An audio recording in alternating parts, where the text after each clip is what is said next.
Open your web browser and type RenkuLab.io in the address bar. Log into RenKu, for example, using your existing GitHub account.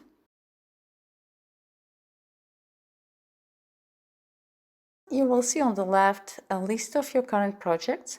Pick the one you want to create an environment for. Select the button Environments, and if there is no existing interactive environment, choose New from the menu on the left or from the button in the middle of a screen. Select your default environment, number of CPUs, amount of memory, and to automatically fetch the LFS data, and start the environment. When the environment is ready, you will see the button on the right to connect to the environment.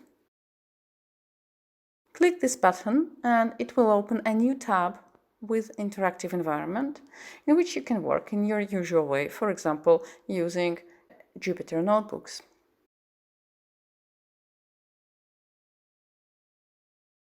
Or other available tools.